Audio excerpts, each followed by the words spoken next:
Virus corona masih mewabah di dunia.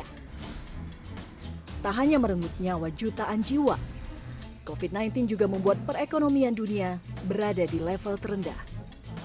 IMF menegaskan tahun ini akan terjadi resesi terburuk sejak depresi global tahun 1930-an. Pemerintah Indonesia tak tinggal diam. Sejumlah jurus pemulihan ekonomi nasional dikeluarkan. Upaya memulihkan ekonomi dilakukan dengan mengambil kebijakan fiskal dan moneter yang komprehensif. Di samping itu, pemerintah mengalokasikan dana APBN sebesar Rp695,2 triliun. Pemerintah juga berusaha menggerakkan dunia usaha melalui pemberian insentif atau stimulus kepada UMKM dan korporasi. Selain itu, untuk mendorong daya beli masyarakat, pemerintah menganggarkan Rp172,1 triliun. Dana ini disalurkan melalui bantuan langsung tunai, kartu prakerja, dan sebagainya. Apakah upaya pemerintah Indonesia mampu memutar roda ekonomi di kala pandemi? Insight with Desi Anwar membahasnya bersama menteri-menteri terkait dengan program pemulihan ekonomi nasional. Nah, perubahan ini semua sektor. Ini bukan cuma pemulihan tetapi percepatan.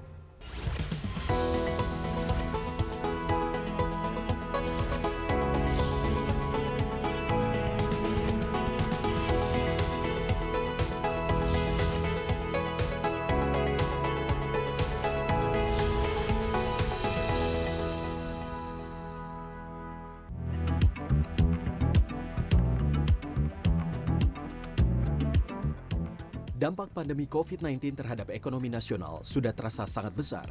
Bahkan laju ekonomi Indonesia di kuartal kedua tahun 2020 mengalami kontraksi sebesar 5,32% dibanding tahun 2019. Berbagai upaya dilakukan pemerintah untuk menggerakkan roda ekonomi agar tidak terjerumus ke jurang resesi, seperti membentuk Komite Penanganan COVID-19 dan Pemulihan Ekonomi Nasional, pemberian stimulus bagi pelaku usaha terutama UMKM, serta bantuan sosial bagi masyarakat yang terdampak COVID-19. Kenapa bantuan-bantuan ini diberikan? Kita harapkan stimulus untuk ekonomi kita, terutama yang menengah bawah, bisa diberikan sehingga ada daya beli di sana. Konsumsi domestik kita juga akan naik. Sehingga kita harapkan pertumbuhan ekonomi secara nasional ini akan tumbuh lebih baik dari kuartal yang kemarin. Menteri Keuangan periode 2010-2013 Agus Martowardoyo menyatakan, di tengah pandemi COVID-19, kesehatan dan ekonomi adalah dua hal prioritas yang harus dilaksanakan secara seimbang dan harmonis. Selain itu, Agus juga meminta pemerintah merangkul pelaku bisnis, akademisi, organisasi kemasyarakatan, dan organisasi keagamaan dalam langkah pemulihan ekonomi. Sektor bisnis yang besar dan menengah, mereka tidak mengalami kondisi seperti di tahun 97-98. Dan pebisnis itu tahu apa yang mesti dilakukan kalau situasi sedang mengalami perubahan. Jadi mereka harus dirangkul untuk sama-sama kita melakukan inisiatif untuk menjaga sosial ekonomi Indonesia. Program pemulihan ekonomi nasional dijalankan untuk menghindari kontraksi lebih dalam dan memulihkan sisi permintaan seperti konsumsi, investasi dan ekspor, serta sisi penawaran atau produksi. Langkah ini diharapkan dapat memberikan dampak baik pada pertumbuhan ekonomi di semester kedua sehingga kinerja pertumbuhan ekonomi tahun 2020 terjaga di zona positif.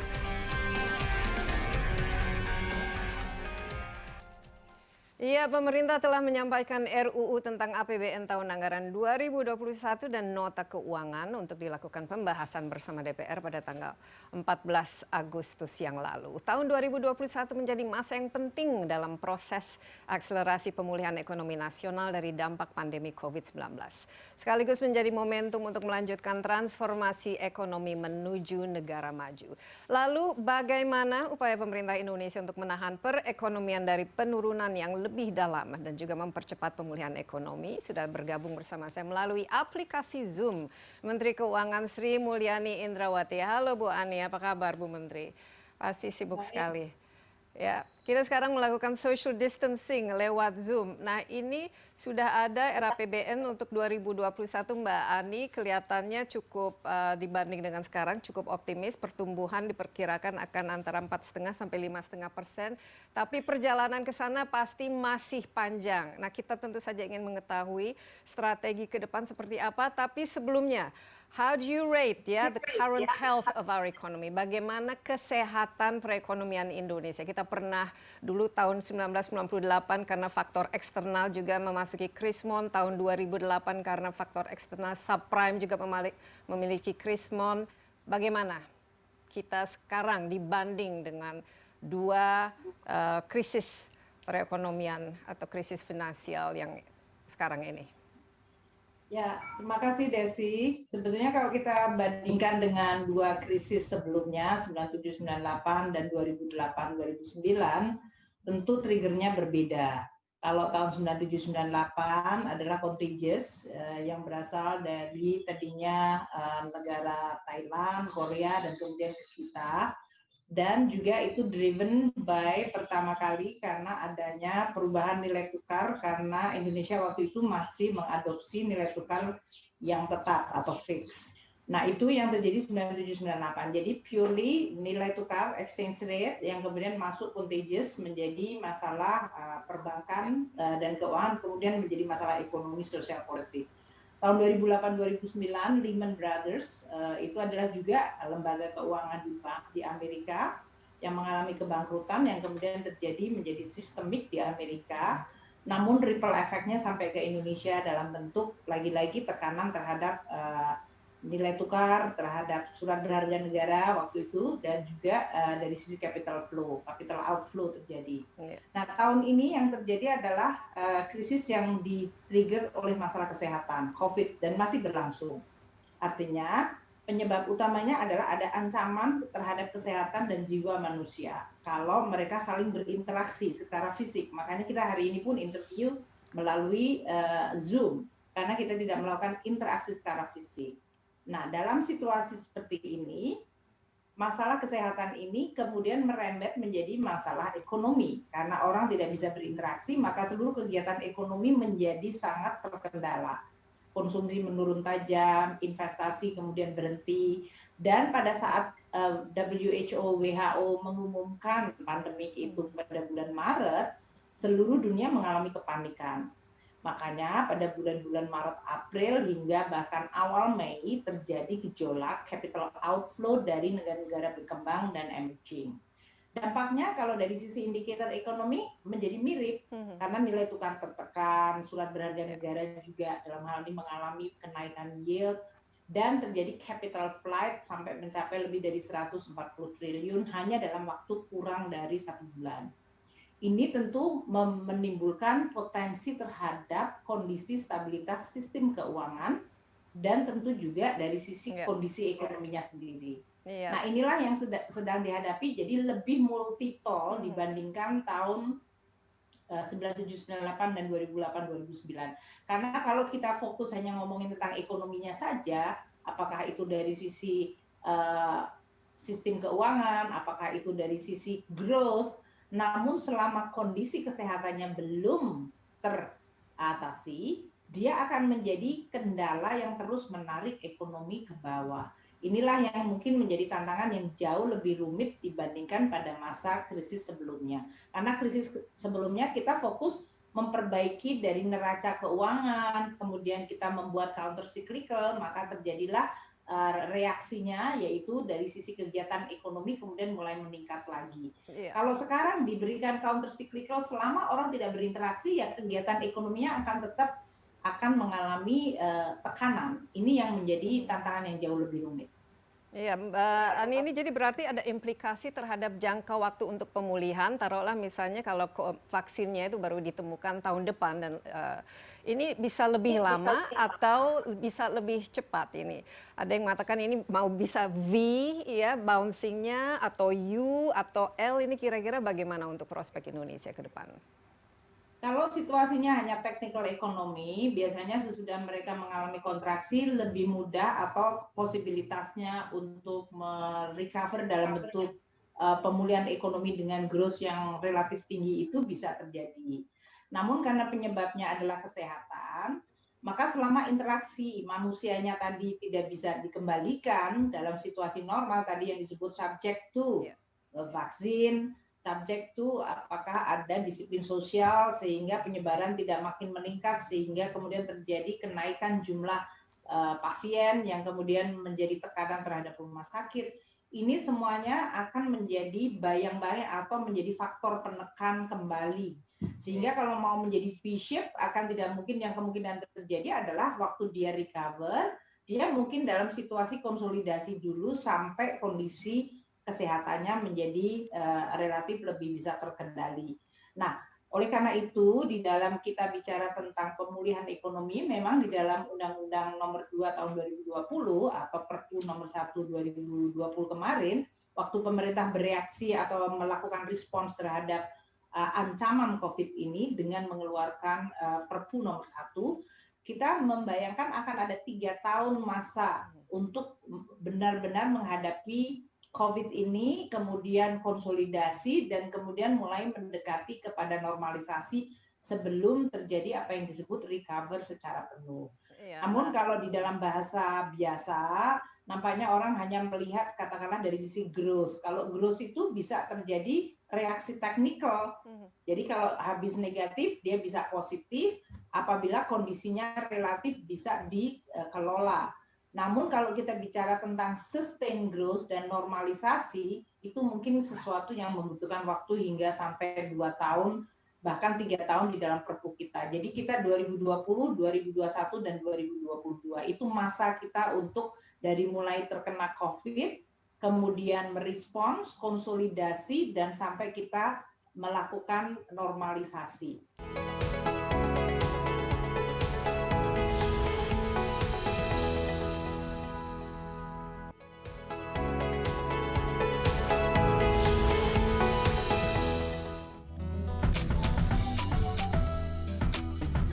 Pandemi COVID-19 yang menghantam berbagai sendi kehidupan membuat lesu perekonomian global.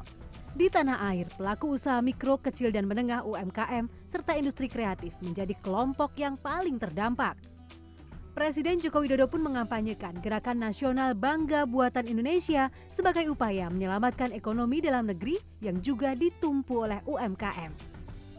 Dalam kondisi seperti ini, kita harus mampu bertumpu pada kekuatan kita sendiri, berdiri di atas kaki sendiri. Kita harus mampu menyelesaikan masalah dan tantangan kita sendiri, tantangan di bidang kesehatan maupun tantangan di bidang sosial ekonomi. Presiden melalui kementerian terkait terus mendorong agar UMKM tetap bertahan dalam masa sulit dengan melakukan pemasaran secara digital. Berbagai stimulus ekonomi juga digulirkan pemerintah untuk memberikan angin segar bagi pelaku usaha. Di masa pandemi, platform e-commerce terbukti membuka ruang bagi para pelaku UMKM untuk tetap meraup untung.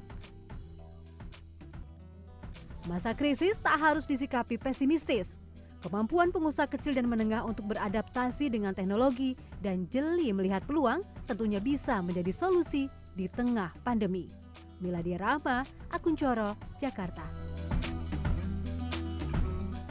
Ya, Presiden Joko Widodo pada pertengahan bulan Mei lalu meresmikan Gerakan Nasional Bangga Buatan Indonesia. Gerakan ini merupakan wujud dukungan untuk usaha mikro kecil menengah Indonesia yang tentu saja terkena dampak oleh pandemi COVID-19. Nah, untuk membahas lebih banyak mengenai Gerakan Nasional Bangga Buatan Indonesia ini dan seperti apa ya penerapannya, saya telah tersambung melalui aplikasi Zoom dengan Menteri Perindustrian Agus Gumiwang Kartasasmita dan juga dengan Direktur Hubungan Kelembagaan dari BNI, Pak Sis Apik Wijayanto. Halo Pak Agus, apa kabar? Dan juga Pak Sis. Baik, alhamdulillah. Sehat-sehat? Iya, Pak Agus, mungkin saya mulai dengan Bapak ya, karena kalau kita lihat ini dampak yang paling terasa akibat COVID-19 ini selain kesehatan tentu saja kepada perekonomian kita. Bisa dikatakan roda perekonomian ini seluruh dunia, bukan saja di Indonesia, itu menjadi lamban ya, di mana dari segi demand-nya menurun, supply-nya juga menurun karena kegiatan dan aktivitas ekonomi itu dibatasi dengan adanya berbagai macam social distancing, lockdown dan lain sebagainya. Dan di Indonesia tentu saja mau tidak mau karena pelaku ya industri utama kita itu rata-rata adalah industri kecil dan menengah, dan ini paling sangat terdampak. Saya lihat ini masing-masing negara mau tidak mau harus bangkit sendiri, harus resilient, harus menciptakan kegiatan dan aktivitas yang tidak tergantung kepada impor. Gerakan Bangga Buatan Indonesia. Kalau dari Kementerian Perindustrian, Pak Agus, silakan bagaimana penerjemahannya dari gerakan ini dan apa kira-kira strategi yang sudah disiapkan oleh perindustrian. Silakan Pak Agus. Baik, terima kasih Mbak Desi, Pak Sis, pemirsa. Tentu seperti apa yang tadi disampaikan oleh Mbak Desi, kita semua harus menyadari bahwa pandemi ini dialami oleh sebagian besar negara di dunia, sehingga tentu semua atau masing-masing negara di dunia disibukkan secara masing-masing dalam rangka mereka bisa survive, paling tidak bisa rebound, bisa pulih, baik itu kondisi ekonominya maupun kesehatannya di tengah-tengah pandemi ini. Ketika kita bicara mengenai perekonomian, kita bisa lihat dari berbagai macam data dan sangat konsisten dari tahun ke tahun, menunjukkan bahwa kontribusi dari sektor industri manufaktur terhadap PDB, terhadap perekonomian itu selalu paling tinggi. Yang saya sampaikan paling tinggi itu nomor 1, ya, dia bukan nomor 2, bukan nomor 3, yang rata-rata memberikan kontribusi sebesar 19,98% dari sektor industri pengolahan untuk PDB. Nah tentu ketika kita menghadapi pandemi COVID-19 ini, salah satu permasalahan yang utama adalah demand side yang sedang sangat lemah, dan tentu juga kemudian berpengaruh terhadap kekuatan dari cash flow dari masing-masing industri. Nah ini yang kemudian yang menjadi strategi, yang menjadi fokus dari pemerintah pusat untuk membantu ya industri kecil dan industri menengah agar mereka tidak semakin terpuruk, ya, termasuk membantu memberikan bantuan-bantuan untuk memperkuat cash flow yang ada di masing-masing perusahaannya. Nah, untuk kita mendorong demand side agar market yang sedang terbatas ini bisa dinikmati oleh produk-produk lokal, ya, bahkan Bapak Presiden memerintahkan agar semua kebutuhan lokal 100% bisa didapatkan atau disuplai dari industri dalam negeri yang termasuk di dalamnya adalah KM.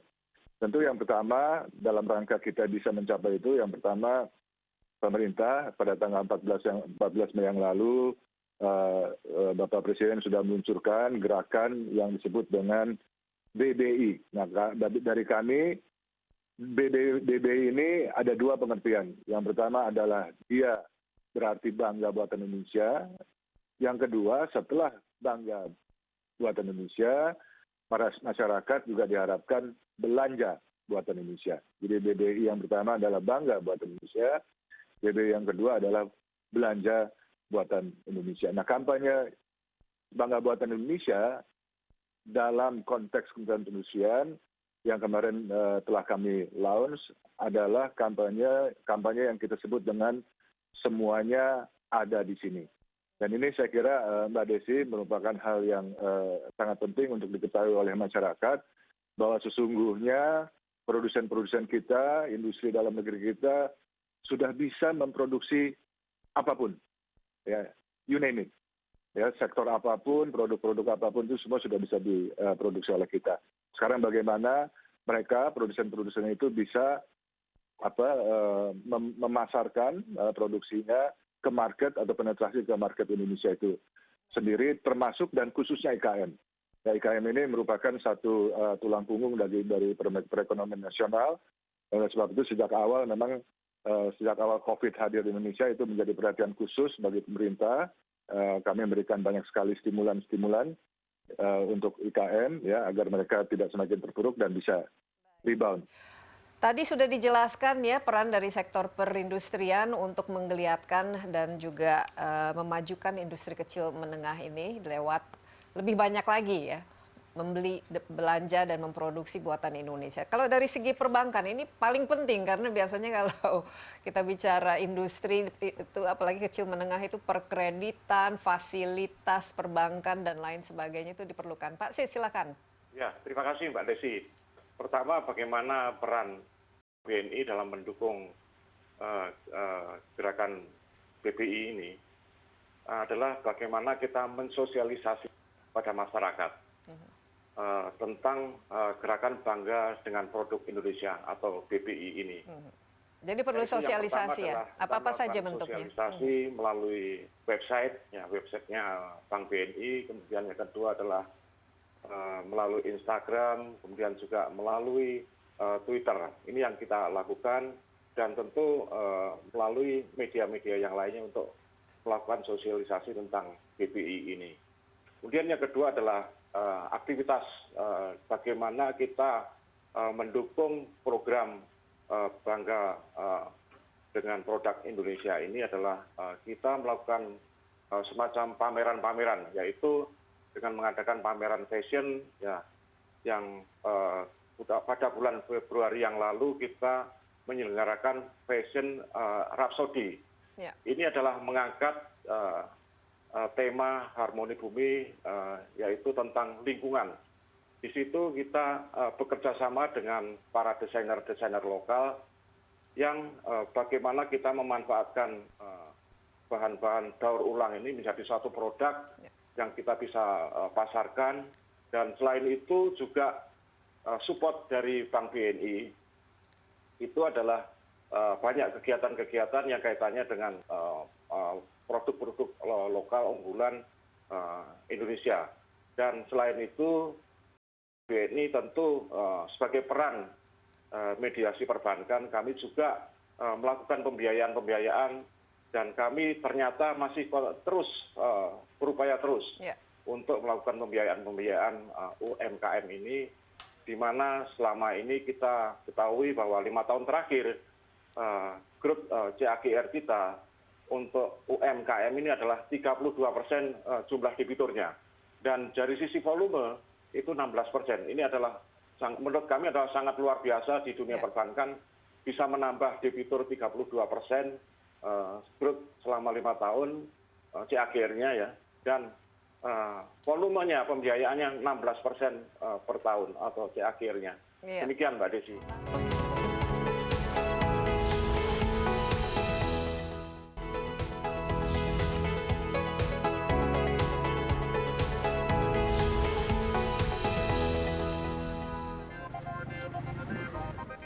Sebagai bagian dari upaya memerangi pandemi dan menghidupkan berbagai sektor ekonomi dalam negeri, diplomasi menjadi salah satu prioritas dalam ranah politik luar negeri.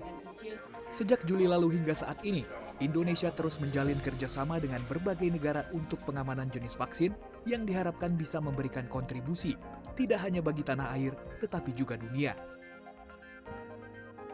Pemerintah terus berusaha untuk melakukan vaksinasi secara tepat waktu dan terus memberikan perhatian terhadap keselamatan, terhadap safety, efficacy, dan quality dari vaksin tersebut. Selain itu, pemerintah juga telah menyepakati kebijakan travel corridor dengan 3 negara, di antaranya Tiongkok, Korea Selatan, dan Uni Emirat Arab. Namun travel corridor baru mengutamakan kunjungan pejabat negara asing, diplomat, dan pebisnis dari sektor primer, sedangkan kunjungan wisata belum menjadi prioritas.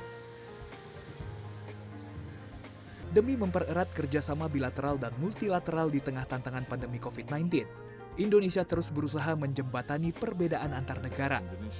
Meskipun pandemi menyebabkan semua negara melakukan refocusing politik luar negeri, pemulihan ekonomi yang melibatkan negara-negara sahabat tentunya harus mengutamakan faktor kesehatan dan keamanan bagi seluruh rakyat Indonesia.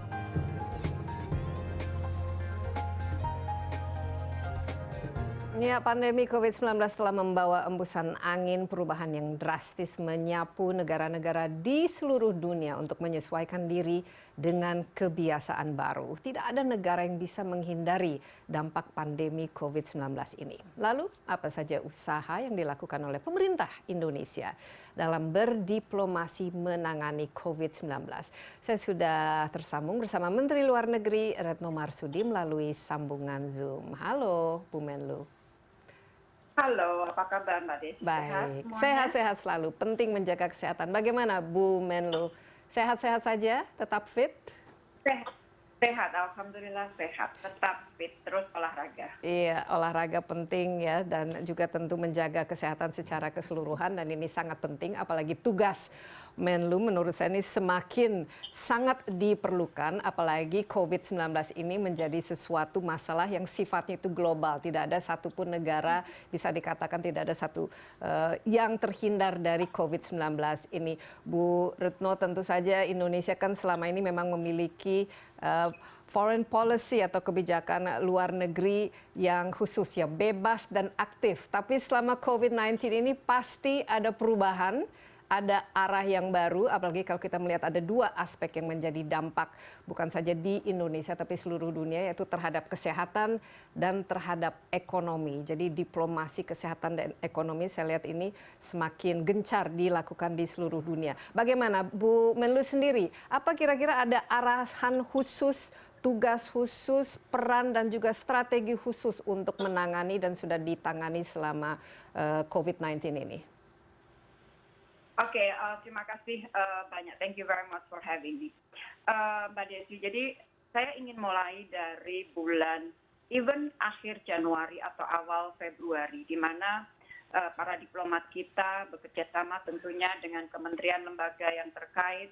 Kita melakukan evakuasi dari Wuhan. Ratusan warga negara Indonesia harus kita evakuasi dari Wuhan.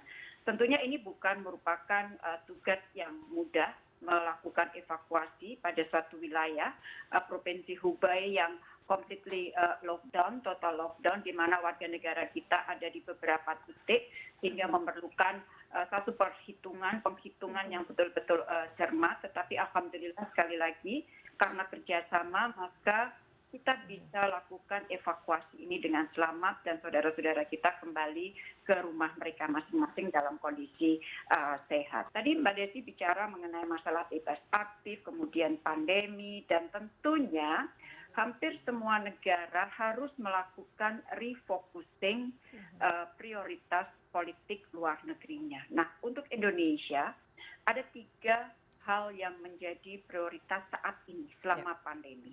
Pertama adalah mengenai masalah proteksi warga negara Indonesia. Tadi sudah saya contohkan dari Wuhan salah satu contoh, tetapi saya ingin memberikan data bahwa per saat ini kita sudah melakukan evakuasi dan fasilitasi repatriasi lebih dari 155.000 warga negara Indonesia yang berasal dari 59 negara. Kemudian tidak hanya mengevakuasi dan fasilitasi repatriasi, tetapi kita juga memberikan bantuan, baik itu sembako maupun peralatan kebutuhan kesehatan. Dan jumlahnya, Mbak Desi, lebih dari 530.000 paket yang sudah kita bagikan. Nah, kalau kita melihat angka 155.000, 530.000, itu menunjukkan sebuah magnitude dari tanggung jawab yang besar yang harus kita jalankan, dan alhamdulillah kita bisa menjalankannya dengan baik di tengah situasi yang sangat sulit. Dan plus lagi, ada lebih dari 1.600 warga negara kita yang terkena COVID di luar negeri. Kita melakukan 1.600 pendampingan. Jadi, this is the first refocusing prioritas politik luar negeri. Proteksi terhadap warga negara Indonesia memang sudah menjadi prioritas, tetapi menjadi lebih relevan lagi pada saat situasi sulit pandemi seperti ini. Ya, sorry Bu Meli, saya potong sebentar. Ini apa challenge-nya? Karena ini kan ada 59 negara, kira-kira tantangan terbesar dalam melakukan baik evakuasi maupun support terhadap WNI di luar negeri. Yang paling berat yang selama ini dirasakan atau challenge kerjasamanya? Atau Connectivity yang di awal-awal sulit sekali karena banyak sekali yang sudah tidak ada connectivity, sehingga seperti Wuhan, seperti Diamond Princess yang di Yokohama, kita harus melakukan evakuasi dengan memang mengirimkan pesawat ke sana. Terus kemudian kita harus bekerja sama dengan negara-negara dari asal atau di mana warga negara kita berada untuk melakukan pengaturan. Jadi masalah connectivity dan beberapa pembatasan yang berlaku di negara-negara tersebut yang salah satunya menjadi tantangan bagi kita semua. Sekali lagi ini bukan merupakan exercise yang mudah, tetapi alhamdulillah kuncinya adalah di kerjasama. Saya tuh selalu menekankan kerjasama itu penting sekali. Kita bisa melakukan itu. Iya, dan masih berapa kira-kira WNI yang ada di luar Indonesia, di seluruh dunia saat ini? Yang ada di luar negeri sih banyak sekali, tetapi saya kira semakin ke sini sudah semakin kecil, sudah tidak sebanyak pada bulan-bulan Mei, Juni. Jadi saya kira angka itu akan lebih stabil dibanding dengan bulan-bulan berikutnya. Ya, silakan prioritas berikutnya. Aku masuk kepada refocusing prioritas yang kedua, yaitu diplomasi kita gerakkan untuk membantu pemerintah mengelola pandemi ini, baik dari sisi kesehatan maupun dari sisi dampak sosial ekonominya. Tadi Mbak Desi sudah menyampaikan mengenai masalah kesehatan dan dampak sosial ekonominya. Kesehatan kita ingat di awal-awal pandemi setelah kasus pertama muncul di Indonesia, maka diplomasi kita bergerak untuk pemenuhan kebutuhan peralatan kesehatan yang dibutuhkan pada saat itu. Sekali lagi, tidak ada satupun negara yang siap untuk mengatasi pandemi ini. Oleh karena itu, sekali lagi, kerjasama merupakan kunci. Sehingga pada saat itu kerja kita adalah bagaimana kita memenuhi kebutuhan untuk APD, untuk ventilators, untuk sanitizer, untuk macam-macam, sampai kemudian ke obat-obatan. Obat-obatan saya masih ingat ada bahan baku yang karena sekali lagi pembatasan dia tidak bisa keluar dari negara tempat kita mengimpor, maka saya harus melakukan komunikasi dengan Menteri Luar Negerinya, kemudian kebutuhan obat-obatan, baik Avigan dan lain-lain, itu harus kita kelola dengan baik sehingga dapat membantu pemerintah untuk pemenuhannya. Nah, sekarang kita fokus untuk pemenuhan vaksin. Ini juga bukan sesuatu hal yang mudah. Dari awal secara prinsip kita terus menekankan mengenai masalah akses setara terhadap vaksin yang aman dengan harga terjangkau. Dan kita dalam memperoleh vaksin, vaksin ini kita melakukan dua pendekatan. Pendekatan jangka pendek memang kita harus melakukan kerjasama dengan negara lain, dengan pihak lain. Tetapi untuk jangka panjang kita sedang mengembangkan vaksin kita, vaksin nasional kita, vaksin merah putih kita. Sehingga di satu titik, maka kita akan bisa memenuhi kebutuhan kita. Negara sebesar Indonesia dengan penduduk yang besar, maka upaya untuk membangun kemandirian ini harus terus dilakukan.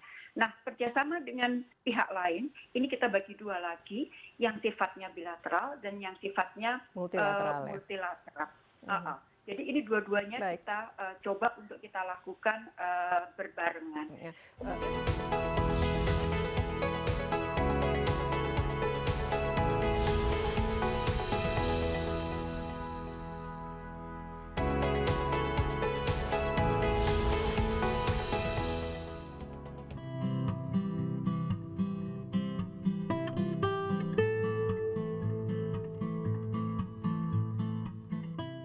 Dalam rangka mendorong konsumsi masyarakat, pemerintah mengeluarkan program perlindungan sosial dan bantuan sosial, seperti program Keluarga Harapan, Kartu Sembako, Bansos Jabodetabek, dan Bansos Tunai. Pemerintah menyadari program perlindungan sosial dan bantuan sosial sangat diperlukan untuk mengurangi beban masyarakat di tengah krisis akibat pandemi COVID-19. Oleh sebab itu, Presiden Joko Widodo berharap penyaluran bantuan sosial dilakukan secara efisien agar tepat sasaran, tepat jumlah, tepat waktu, tepat kualitas, dan tepat administrasi. Presiden juga meminta sejumlah lembaga seperti KPK, BPKP, dan Kejaksaan dilibatkan dalam mengawasi penyaluran bantuan sosial. Situasinya ada situasi yang tidak normal, yang bersifat extraordinary. Sekali lagi ini butuh kecepatan.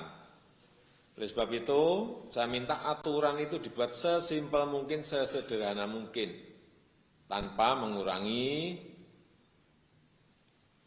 akuntabilitas.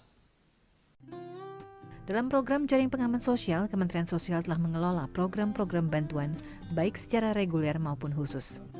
Adapun bantuan sosial reguler terdiri dari 2 program, yaitu program Keluarga Harapan dan Kartu Sembako atau bantuan pangan non-tunai. Akibat pandemi COVID-19, terdapat peningkatan target sasaran dan indeks bantuan bagi keluarga miskin dan rentan. Sementara bantuan selama masa pandemi, Kementerian Sosial menyalurkan paket sembako untuk wilayah Jabodetabek. Bantuan sembako senilai Rp600.000 disalurkan selama 3 bulan. Tak hanya bagi warga Jabodetabek, pemerintah juga menyalurkan bantuan sosial tunai di luar Jabodetabek. Bantuan diberikan kepada 9 juta keluarga yang tidak menerima bantuan PKH dan program sembako. Penyaluran bantuan sosial ini diperpanjang jika semula hanya 3 bulan, yakni April hingga Juni, kini ditambah menjadi hingga akhir tahun. Namun, nilainya berkurang dari semula Rp600.000 menjadi Rp300.000 per bulan.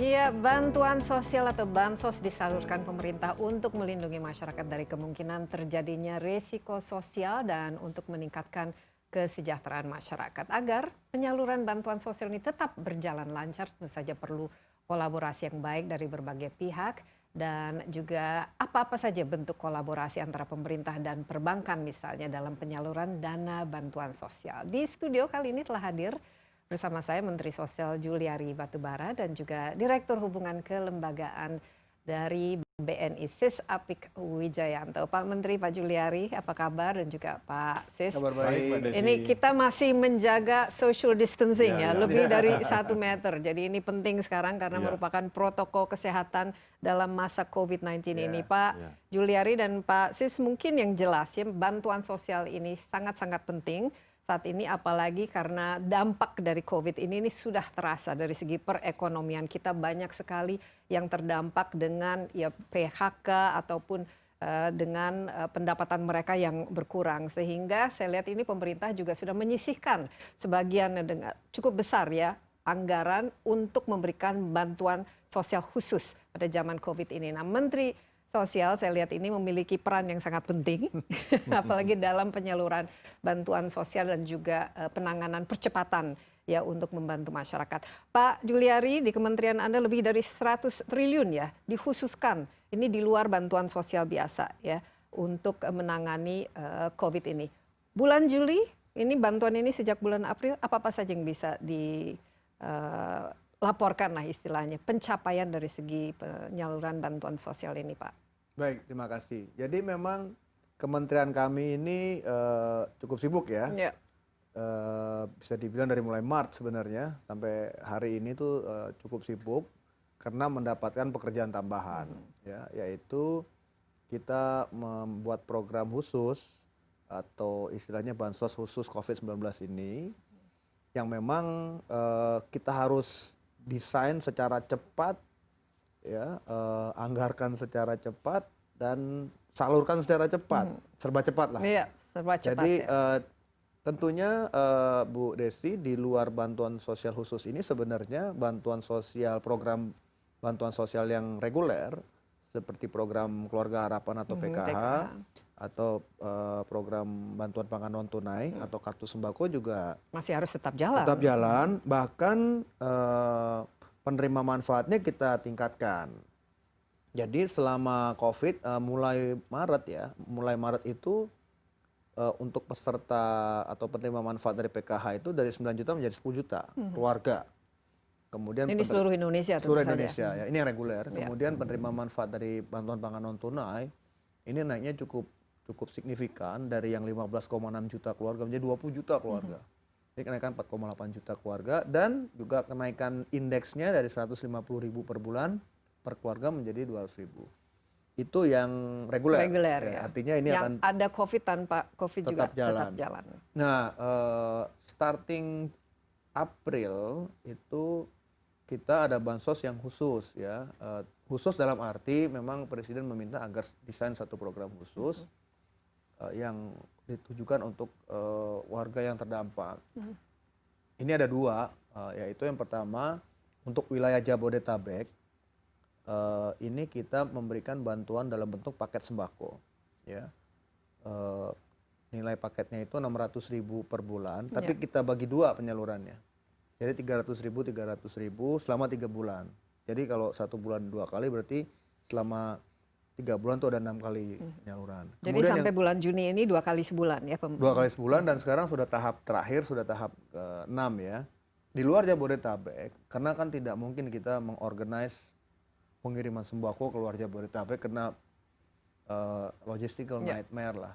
Itu bantuan sosialnya sifatnya tunai.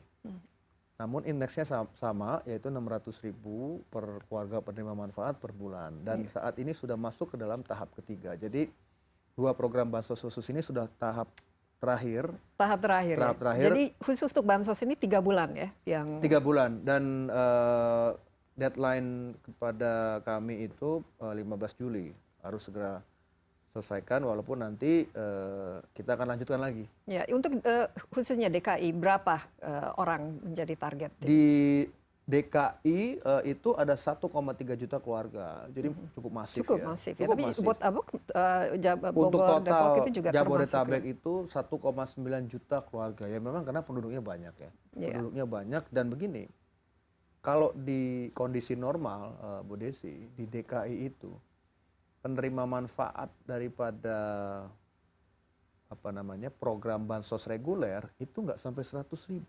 Jadi bisa dibayangkan dampak daripada pandemi COVID-19 ini, DKI saja itu tiba-tiba berdasarkan data dari DKI ya, itu warga yang terdampak itu 10 kali lipat daripada penerima yang reguler. Jadi ya masif ya. Ini kan COVID ini masih terus berlanjut betul, ya. Ini setelah ini apa yang dilakukan? Masih ada kan khusus ya, untuk jadi COVID? memang sudah keputusan Presiden bahwa kita teruskan. Karena begini Bu Desi, jadi bantuan sosial tunai ini juga tidak hanya sifatnya seperti bantuan saja, tapi Presiden juga menginstruksikan kepada kami bahwa supaya ini juga meng-create satu consumption. Ya. Ada kegiatan demand. ekonomi ada lah kegiatan antara ekonomi, sehingga bulan Juli sampai Desember kita teruskan untuk yang sembako maupun tunai. Namun nilainya besarannya dikurangi dari 600.000 per bulan menjadi 300.000. Tapi durasinya sampai bulan Desember ya. Ya karena PSBB kan juga sudah istilahnya lebih longgar sekarang. Istilahnya new normal sudah ya. masuk new normal. Tapi Pak Sis ini kan tadi disebutkan di luar Jabodetabek itu kan lebih ke bantuan langsung tunai ya. Jadi lebih khas. Bisa cerita sedikit mengenai peran dari perbankan misalnya dalam membantu mendukung pemerintah untuk menyalurkan bantuan-bantuan ini. Apa-apa Terima kasih saja? Mbak Desi, izin Pak Menteri. Jadi BNI sebagai salah satu bank pemerintah ya, ada beberapa bank pemerintah, ada yang terkumpul dalam bentuk himbara ya. Itu punya komitmen sama jadi sebagai agent of development. Nah, disitulah peran perbankan ya, apalagi BNI ya, ini selalu kita support juga program-program pemerintah untuk mendukung sebagai agent of development itu. Dan saat ini kita juga mensupport sebagai mitra pemerintah juga bahwa bagaimana penyaluran bantuan sosial itu melalui perbankan ya, seperti Bank BNI ini. Jadi kami komitmen untuk menyalurkan bantuan sosial ini khususnya kepada masyarakat ya. Dan kita juga punya agen-agen yang mana juga di situ juga perannya cukup sangat signifikan juga untuk menyalurkan bantuan sosial itu. Dan selama 3 bulan ini khususnya bagaimana? Sudah berjalan dengan baik Pak sih sesuai dengan yang diinginkan? Ya, alhamdulillah. Yang kami sampaikan bahwa untuk PKH, ya PKH itu PKH ini program keluarga harapan ya. Jadi ini bagian penting ini dari program. Ada PKH, ada kartu sembako atau BPNT, kemudian ada bantuan sosial tunai, dan ada program-program yang lainnya juga. Nah, untuk PKH itu Bank BNI sudah menyalurkan sekitar 90% juga. Nah, ini PKH ya. Jadi kalau totalnya itu ada 10 juta, kita sudah menyalurkan 4,2 juta. Ya, jadi hampir 50% ya dari jadi target. Itu sudah semuanya hampir semuanya lah 99% sudah kita salurkan. Kemudian untuk kartu sembako itu totalnya dari pemerintah itu 20 ya, BNI itu 7,9 juta atau 42% lah.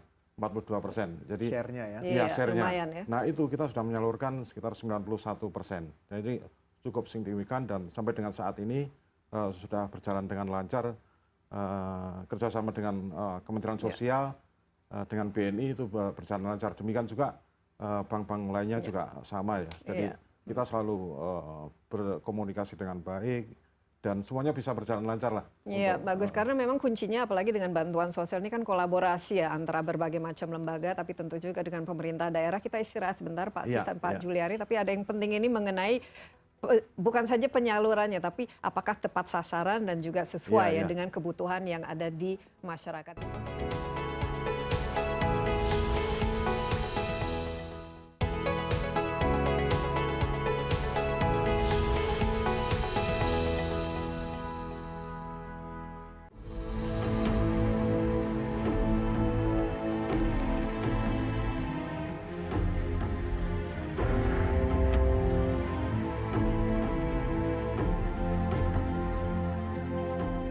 Indonesia resesi. Itulah kalimat tepat menggambarkan pernyataan Menteri Keuangan Sri Mulyani yang memproyeksi pertumbuhan ekonomi kuartal ketiga berada di teritori negatif. Sri Mulyani juga menyebutkan pertumbuhan negatif juga akan berlangsung hingga kuartal keempat tahun ini. Kementerian Keuangan melakukan revisi forecast pada bulan September ini. Yang sebelumnya kita memperkirakan untuk tahun ini adalah minus 1,1 hingga positif 0,2. Forecast terbaru kita pada bulan September untuk tahun 2020 adalah pada kisaran minus 1,7 hingga minus 0,6. Ini artinya negatif teritori kemungkinan akan terjadi pada kuartal ketiga dan mungkin juga masih akan berlangsung untuk kuartal keempat yang kita upayakan untuk bisa mendekati 0 atau positif. Sementara itu, Indef menilai pertumbuhan ekonomi kuartal keempat juga berpotensi minus. Peneliti senior Indef, Eni Srihartati mengemukakan sisi efektivitas fiskal dari sejumlah program perlindungan yang diluncurkan masih belum berjalan optimal. Kontraksi ekonomi di tengah pandemi itu bukan suatu hal yang anormal, itu suatu hal yang sangat normal. Semua negara mengalami. Jadi dan tidak hanya milik Indonesia, kontraksi yang membedakan Indonesia adalah respon kebijakannya. Soalan kita bukan di persoalan moneter, persoalan menghadapi dan merespon pandemi ini, persoalan yang masih terseok-seok itu adalah efektivitas fiskal. Namun Eni melihat, jika ada perbaikan dari sisi fiskal, tidak menutup kemungkinan kuartal keempat 2020 akan menjadi katalis positif pendorong pertumbuhan ekonomi 2020. Pemerintah dan tentu saja kita semua harus bekerja keras untuk memulihkan perekonomian kita dan juga menjaga agar masyarakat kita tetap sehat. Apa-apa saja ya strategi untuk memulihkan perekonomian nasional dan juga untuk mengatasi COVID-19 ini. Tentu yang paling bisa menjawabnya adalah seorang Menteri Koordinator di bidang perekonomian. Kita sudah berada di gedung Menko Perekonomian dan ditemani oleh Menko Perekonomian kita, Erlangga Hartarto. Dan banyak sekali tanggung jawab Menko kita ini, bukan saja Menko bidang perekonomian, tapi juga kepala dari komite ya, penanganan COVID-19 dan juga komite untuk pemulihan ekonomi nasional dan juga macam-macam lah yang harus mau tidak mau menjadi tanggung jawabnya. Pak Airlangga, you're the man of the moment.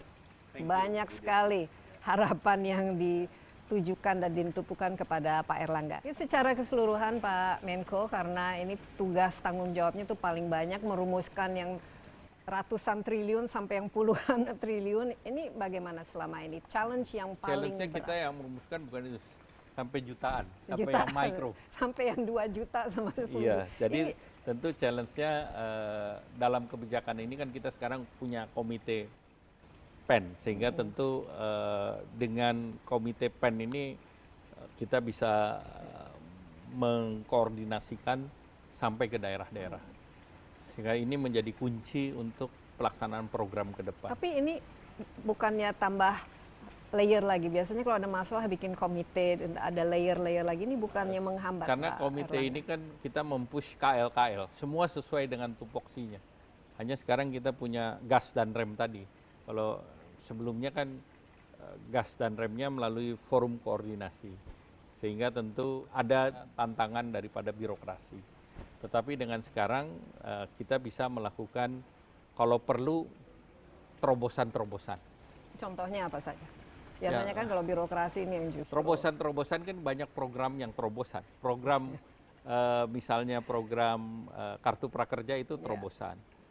Program bantuan presiden untuk UMKM itu terobosan. Bantuan hibah untuk pekerja ini kan terobosan. Dan harus Dan itu kan harus disiapkan dan juga melibatkan berbagai aparat penegak hukum juga. Dan pertanggungjawabannya kan dan juga pertanggungjawaban harus jelas. akuntabilitasnya. UMKM yang sampai level ke super mikro ini kan yang nanti rentan sekali masuk ke ini menjadi miskin. Bagaimana Pak Airlangga? Pemerintah kan baru meluncurkan 2 hal untuk yang super mikro. Satu, bantuan presiden dalam bentuk modal atau hibah 2,4 juta. Dan ini ditargetkan ke tahun ini 9 juta, tahun depan bisa sampai 13 juta. Nah ini kemarin sudah diluncurkan di Istana. Kemudian yang kedua, KUR super mikro. Jadi KUR untuk di bawah 10 juta. Jadi kalau mereka dapat modal 2,4, maka mereka bisa melanjutkan dapat kredit dari perbankan sampai 10 juta, yang biasanya bunganya 19%, ini nol mereka mesti bayar sampai Desember. Karena 19%-nya disubsidi oleh pemerintah. Nah kalau mereka masuk dalam KUR reguler dari 10 sampai dengan 500 juta, itu bunganya yang 6%, sampai Desember pun disubsidi oleh pemerintah. Jadi grace period sampai Desember. Nah kemudian kalau mereka bisa lanjut lagi dari 500 sampai dengan 10 miliar, mereka disubsidi 3%. Jadi cuma bayar 3%. Nah kemudian kalau dia 10 miliar sampai dengan 1 triliun, nah itu kredit reguler. Nah itu pemerintah menjamin mereka untuk mendapatkan modal kerja karena diberikan penjaminan melalui PT SMI dan PT PII. Jadi pemerintah sudah melihat ini semua ada staggeringnya.